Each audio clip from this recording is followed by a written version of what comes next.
अगोदर तर पुन्हा मंत्रिपद गळ्यात पडलंय पद, पण अपेक्षित जे होतंय मंत्रालय ते मिळालंय. माननीय उपमुख्यमंत्री महोदय एकनाथजी शिंदे साहेबांच्या जिव्हाळ्याचा शिक्षण हा विषय आहे आणि या संदर्भातलं त्यांनी मला कल्पना यापूर्वीच दिलेली होती आणि या विषयामध्ये त्यांना गरीबातल्या गरीब माणसालाही त्याच्या पाल्याला चांगलं शिक्षण मिळालं पाहिजे, क्वालिटी शिक्षण, दर्जेदार शिक्षण मिळालं पाहिजे, या दृष्टिकोनातनं कार्य त्यांना अपेक्षित आहे. आम्ही सर्व मालेगावकर जीवाचं रान करू आणि संपूर्ण महाराष्ट्रातून एक गुणवत्तापूर्ण शिक्षण गरीबातल्या गरीब विद्यार्थ्यालाही त्या ठिकाणी मिळालं पाहिजे, या दृष्टिकोनातनं प्रयत्न करू. पण तुमच्या मनात हा शालेय शिक्षण मंत्रालय होतं का आणखी दुसरं? मला वाटतं की माझ्या मनापेक्षा उपमुख्यमंत्री महोदय, मुख्यमंत्री महोदयांच्या मनामध्ये काय विषय आहे ते जास्ती महत्त्वाचं आहे आणि म्हणून त्या दृष्टिकोनातनं आम्ही सगळे मिळून कार्य करू. आता नवीन मंत्रालय आहे, काय आव्हानं, काय नवीन त्याच्यात रूपरेषा आणि काय आपण ठरवलं आहे, काय करणार? मला माहिती आहे या विषयामध्ये अनेक आव्हानं आहेत. विद्यार्थ्यांचे पालक असतील, विद्यार्थी असतील, शिक्षक बंधू भगिनी असतील, संस्था असतील, या सर्वांना विश्वासात घेऊन त्यांच्याशी चर्चा संपन्न करून यापूर्वीच्या काळामध्ये अनेक शिक्षक बांधवांनी भगिनींनी अतिशय चांगलं कार्य संपन्न केलेलं आहे.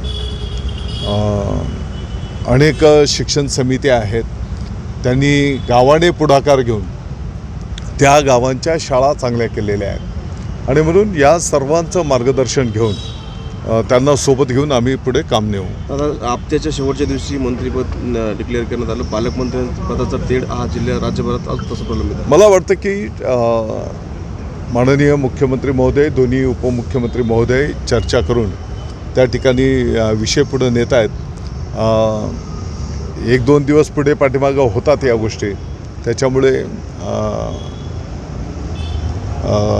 त्याच्यावर खूप काही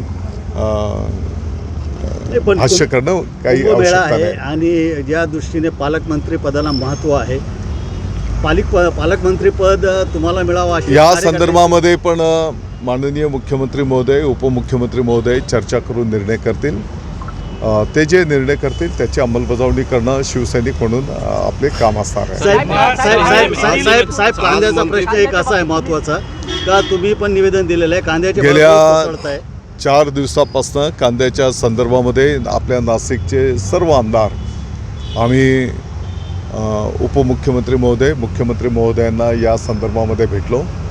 केंद्राशी संपर्क साधून, संवाद साधून जी काही 20% निर्यातीचं जे काही टॅक्स आहे तो रद्द करणं अशी मागणी आम्ही केलेली आहे.